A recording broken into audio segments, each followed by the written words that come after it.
Hi, I've just got home from work, so I want to show you how to do a really super quick revision activity that tests a couple of key skills. Examinations test your ability to think on the spot, so lateral thinking. You need to be prepared for anything and you have to be able to go with the flow and apply whatever knowledge you have to that particular circumstance. So this revision activity puts you on the spot and makes you feel that pressure.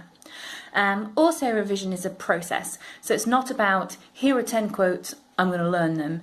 It's about thinking about the knowledge that you need that you might be missing and then going and finding a way to learn that information. So it's an ongoing process as opposed to just here's a knowledge organizer, this is what you need and there's nothing else. You've got to be able to see the missing gaps and kind of proactively do something about it.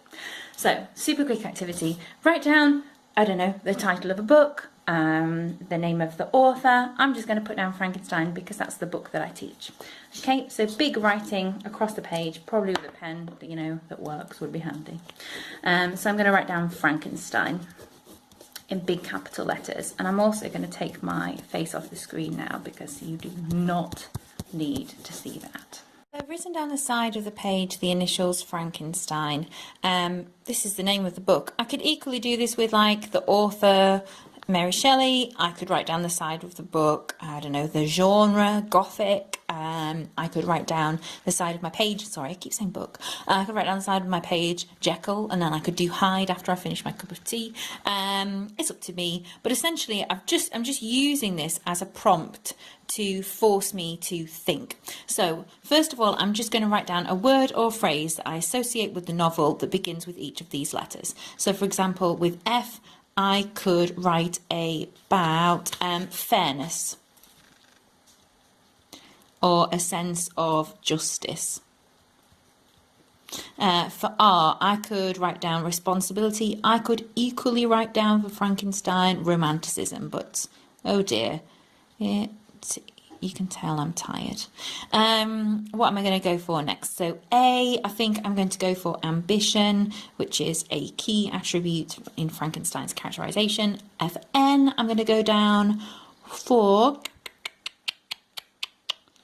I'm going to go for no authorial voice. Why can't I write? No authorial voice, which if you study Frankenstein will make sense. K, I'm going to go for kinship, which is family. E, I'm going to go for enlightenment, which is a key contextual perspective that you need to think about if you're studying the novel Frankenstein, because it's set in this really interesting part of history wherein we are looking at the juxtaposition between Enlightenment ideals and romantic values. Okay, N. Oh, another N. Ugh. I'm going to come back to that one. S, I'm going to go for the sublime, which is a key concept in the romantic movement. T, I'm going to go for terror, which is a key aim of the Gothic genre. E, I'm going to go for education, because the monster has to educate himself. I, I'm going to go for isolation, because the monster is alone for a lot of the book, and that's why he is the way he is. N, oh wow, why have I not remembered this? I'm going to go for nature versus nurture. Because that's a key debate going on during the time the book is being written, and also you know, a long time previous to that, to be honest, and there's some really great stuff in the book about it. N, I'm going to go for no original title. Yeah, I think so, even though that's probably not actually quite right. And then for each one, I'm going to start to add down what I know. So let's say I start with, where do I want to start with? I'm just going to start by jotting down some quotes. So I might want to start with isolation, for example. And I know the quote, alone, miserably, alone, which is a quotation that includes something called amplification. I am also going to use the quote for isolation. I shall be with you on my wedding night. I shall be with you on your, wedding night. The reason why I'm using that quotation is because this is the monster seeking revenge for Frankenstein murdering his own female companion. You can barely see that, can you? So I've got down a couple of quotations. I also now need to add some ideas, really. So for example, God, I'm trying to get better filmic quality and failing quite miserably. So I'm going to start down adding some ideas for isolation. This is where I can bring in the nature versus nurture debate, because this is where the monsters enforced ostracization, that means when you leave somebody out, results in his monstrosity, essentially.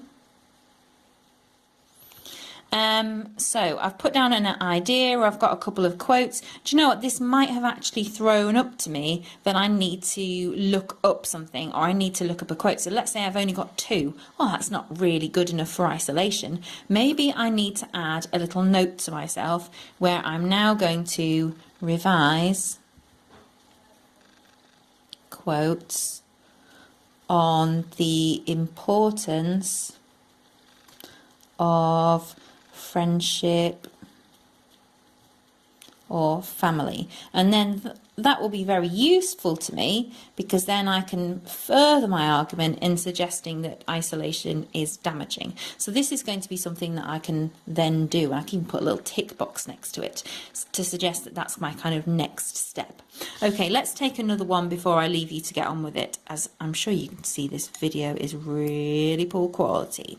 So I might pick, for example, I might pick enlightenment. So quotations that I can think of on enlightenment straight off the top of my head, I might be thinking of, for example, I became capable of bestowing life on, oh dear, bestowing animation on lifeless. I know that for the Enlightenment, I might want to link to concepts such as galvanism. I might want to link to here the fact that he is being the modern Prometheus, which is what my no original title is an allusion to if you're studying Frankenstein and confused, because modern Prometheus was the original title. Pardon me. I think I need a sip of tea. Almost certainly. Okay, now I need another quotation on the Enlightenment. But oh no, let's say I've forgotten. Okay, so I'm going to write down to myself a little note again. Maybe I'm going to put it in another bubble. Find quotes times 2, because I've only got one here, and that's not really enough, is it? On seeking knowledge. And then you see what I can come back and do later is I can come and I can add further quotations. Like, for example, if I'd gone and done that, I might have come across the quotation, serpent to sting you, which is a short metaphor used within the quotation, I ardently hope that your desires will not become a serpent to sting you as mine have been, which is about ambition. But ambition is, you know, one of the major tenets of the Enlightenment, to seek knowledge, to better yourself and better society simultaneously. I might have, through doing my little bit of research, found another quotation on the Enlightenment. For example, I might have found something like, I pursued nature in her hiding places, which gives me this amazing ability to look at the patriarchal society, because nature is personified as female. There's this really disturbing kind of, what's the word? Well, you know, to be quite blunt, gives this sensation of like nature being female, being pursued against her own, against her will, which, you know, is evidence of Shelley's anti-enlightenment perspective. So you can see there, for every single idea that I've had to put myself on the spot to come up with that links to the book, I've tried to add quotes, I've tried to add ideas, and I've set myself targets for what I need to do next. It doesn't look fancy, but what it did require was one piece of paper, a couple of different pens, and a cup of tea so that I was not dehydrated. Okay, cool. Have a go, because, you know, it's hard, but it will help you revise.